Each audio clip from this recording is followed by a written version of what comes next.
Monday. Welcome to Take 5. As we begin the week, we're going through the Sermon on the Mount, similar to what we did in James, taking the Lord's instruction in that sermon and seeing how it applies to our lives for 5 minutes, even today. Do you have a good weekend? I never know when you watch these things, so I, in a sense, communicate on the day that I'm recorded, and yet you might watch it many days later. Yesterday was a great sports day. My favorite tennis player won the French Open, Rafael Nadal, and my favorite football team, the Browns, went 4-1. And so I'd say that just to say unusually positive, and yet the passage we're about to look at is going to be really strong, almost a caution to be negative. We're finishing the Beatitudes, and these ones have to do with when Christians face hostility. Let me just read it for you. Blessed are those who are persecuted for righteousness' sake, for theirs is the kingdom of heaven. He says this generally. Blessed are those who are persecuted.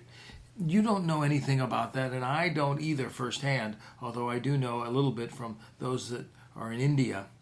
But then he gets specific. Blessed are you when others revile you and persecute you and utter all kinds of evil against you falsely on my account.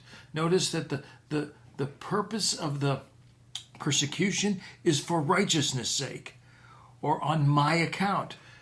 At times maybe we feel like our Christianity is being challenged, but maybe it's because we're being a little obnoxious or rude, or it's when it's for righteousness' sake, when it's for Christ's sake. This is the kind of persecution that Jesus is referring to that has been common for 2,000 years. I don't know if you know that over 69 million Christians have been martyred for 2,000 years. They're expecting 160,000 Christians to be killed just in 2020 for their faith in places like China and Iran and in India and in North Korea and in Saudi Arabia. And that is the case is always where Christianity is a threat to the status quo, to the worldview of that moment. So whether it's the totalitarian communism of China and North Korea, or the Islamic belief in Iran or Saudi Arabia, or even in India where it's caste system, here come the Christians and in a sense live a message of righteousness, point to a hope in Christ, and it so contradicts the society in which it's found that the society, at least the leaders of it, don't know anything else to do than to persecute and to even kill those who are followers of Christ. And that has been the case for 2,000 years. Remember, Sermon on the Mount is written to Christ followers, spoken to followers of Christ, who are in a sense citizens of a different kingdom, and the ethic of how to live in that kingdom in this world. And we all face that struggle. Living in society today, we must live by a different worldview and a different ethic than the world in which we find ourselves. And when we do, hostility often shows up. So, and here's what he says as our response to it. Rejoice and be glad. Don't just sit back and lick your wounds. Don't fight back. Don't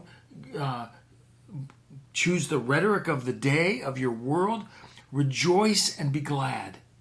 I have a friend in China who experiences this, at least rhetorically, on a regular basis. He has to run for cover. He kind of hovers for cover. But at the same time, he doesn't fight back. Rejoice and be glad. Why? For your reward is great in heaven. You do have a future reward. Oh, the martyrs would tell the stories over and over again. By the way, Voice of the Martyrs, if you've never known it, go onto their website. They have an Instagram page. You'll learn a lot of Christian martyrdom, even in today, if you go to Voice of the Martyrs. Here's what he says. Here is the certificate of authenticity of the Christian faith. Rejoice and be glad, for your reward is great in heaven. For they persecuted the prophets who were before you. It's always happened, generation after generation. Christ's followers have been martyred.